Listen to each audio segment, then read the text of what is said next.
Selamat pagi teman-teman, perkenalkan nama saya Febiana Giska dari kelas PBI 24A.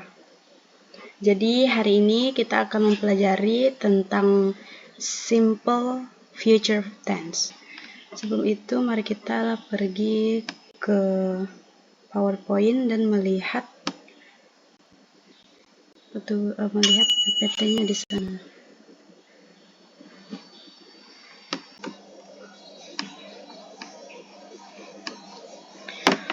Oke, baik. Mari kita share screen terlebih dahulu. Masuk ke PowerPoint dan share. Nah, teman-teman bisa lihat di sini sudah saya share screen tentang materi mengenai simple future tense. Apa sih simple future tense itu?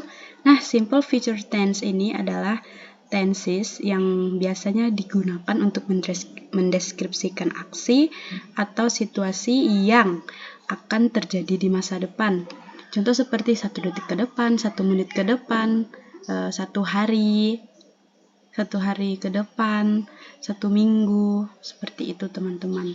Simple future tense ini menggunakan will untuk semua subjek seperti I, you, he, she, it, we, they itu semuanya ini kita menggunakan will.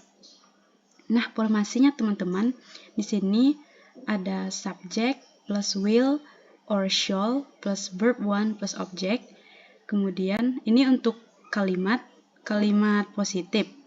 Dan jika kalimat positif yang menggunakan to be, kita bisa menggunakan subject plus to be-nya is, am, are, going to plus verb 1 plus object. Lanjut, ada subject plus will plus shall plus not plus verb 1 plus object. Ini adalah contoh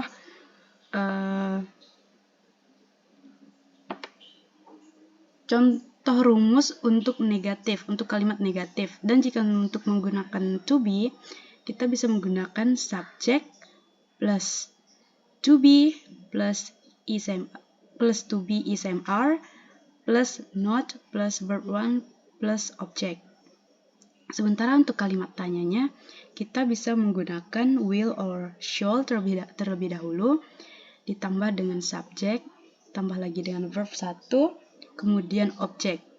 Sementara untuk menggunakan to be dalam kalimat, kita bisa menggunakan to be terlebih dahulu, seperti I, am, are, plus subject, plus going to, plus verb 1 or object. Kemudian jangan lupa ini adalah question mark atau tanda tanya. Contohnya ada di sini teman-teman. Untuk kalimat positif, di sini saya menggunakan I will be there tonight. Kemudian yang di sini I shall help you with your homework. Dan untuk kalimat negatifnya, di sini ada 3 contoh. Yang pertama, I shall not, atau bisa kita singkat menjadi shan't, forget your birthday. Kemudian, contoh yang kedua, ada we shall not go to the market today. Dan untuk yang contoh terakhir dari kalimat negatif, saya menggunakan you will not be with me.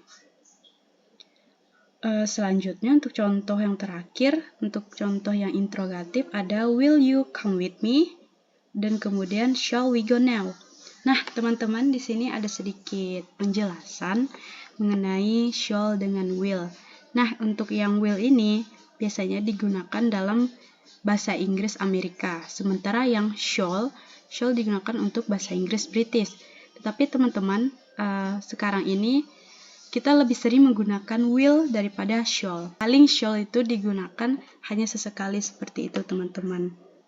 Oh ya teman-teman, untuk penggunaan shall tadi, dia hanya bisa digunakan pada 2 subjek seperti I dan we. Tidak bisa digunakan pada subjek you, he, she, it, dan they. Hanya bisa digunakan pada subjek I dan we. Nah, mungkin teman-teman bertanya kenapa shall biasanya digunakan untuk subjek I dan we dalam bentuk simple future tense. Jawabannya teman-teman, karena shall ini untuk digunakan pada kalimat untuk memberikan saran, menawarkan bantuan, atau membuat pernyataan yang lebih formal, kawan-kawan.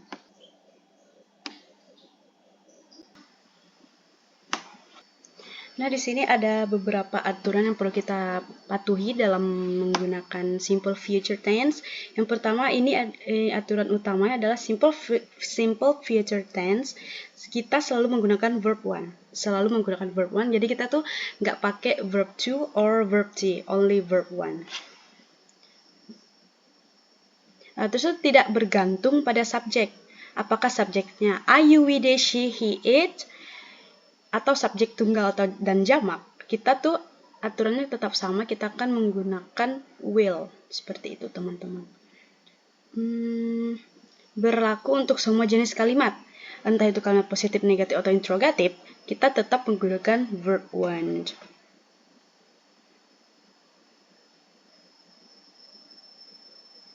Nah, di sini ada perbedaan antara will, shall dengan be, go, to. Yang pertama yang will tuh biasanya digunakan untuk semua subjek untuk tindakan di masa depan yang kurang pasti. Kayak contohnya tuh, kayak I will go to the Thailand this week gitu. Kayak saya nih pengen pergi ke Thailand minggu ini, tapi itu kayak masih kayak 50-50 pergi nggak ya atau nggak pergi gitu. Terus tuh yang shall nih, seperti yang sudah saya bilang di awal, shall ini bisa digunakan hanya untuk subjek I dan we. Lebih sering digunakan dalam bahasa Inggris Britania atau British English. Sementara untuk be going to digunakan untuk semua subjek untuk tindakan yang sudah direncanakan.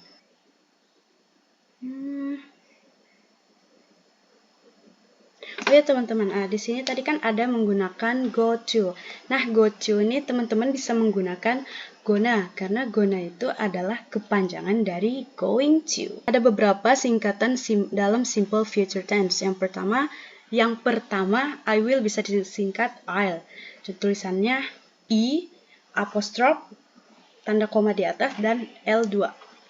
Kemudian, you will bisa disingkat you'll, Y-O-U, apostrof L2. He will, she will, it will.